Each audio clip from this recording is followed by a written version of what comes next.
Are you experiencing a situation that is so bad you feel like you're at the end of your rope?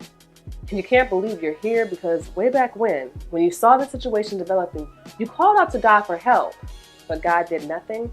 And now your situation has gone from bad to worse to seemingly hopeless, and you find yourself at the end of your rope. Well, today's message is for you or anyone else who is in need of something special, something like a Zarephath blessing. Being at the end of your rope isn't easy. As a matter of fact, I'm in the midst of a situation right now that I've been praying about for a while and waiting for God to help me with. And guess what? I'm still waiting. So the other day I was talking to God about it and I was like, what is going on? And that is when he reminded me about the Zarephath blessing. Now, a long time ago, there was a woman in the town of Zarephath who had it bad. Her husband had died, there was a famine in the land, and she was quickly running out of food to feed herself and her son. I'm pretty sure she had prayed and prayed and prayed, asking God for help, asking him to intervene in her situation, but he didn't.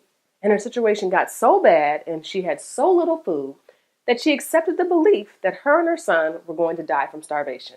She was at the end of her rope, wondering why God had allowed these things to come to this. Then, while in the midst of contemplating her tragic situation, a man comes to her asking for water and something to eat. She then explains to him that she can't help him because she can't even help herself. But the man insists that with the tiny bit of food she has left, she should make him a little something first so that he can eat, and then her blessing would fall down on her. So the woman, in an unselfish act of faith, prepared a small little piece of cake or bread for the prophet Elijah to eat, and then the Zarephath blessing occurred.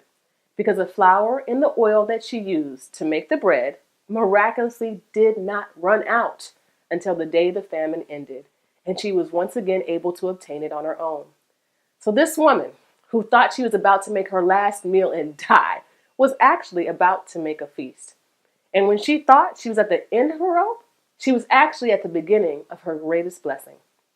Now, there are 3 things I need you to take from this and understand about a Zarephath blessing.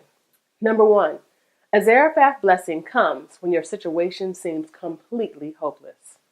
Number 2, a Zarephath blessing is for those who have the heart of Jesus, which is a servant's heart, which means you are willing to meet the need of someone else, even when you are struggling to meet your own.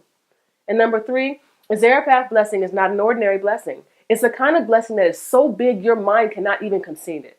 Because there is no way in the world that the woman could have ever imagined that God would have met her need in the way that he did. Which is a reminder to us all that God has thousands of ways to meet our needs that we can't even comprehend. So, I'm telling you this so that you can be encouraged and stay faithful. Your circumstances may tell you that you're at the end of your rope, but remember, the end of your rope could quite possibly be the beginning of your Zarephath blessing. So, what do you think about this? Have you received a Zarephath blessing? Or are you ready to receive a Zarephath blessing? I know I am.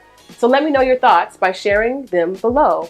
And be sure to subscribe to my newsletter at my website, SaMonnaWatts.com. Share this video and continue to be the extraordinary person God wants you to be through him.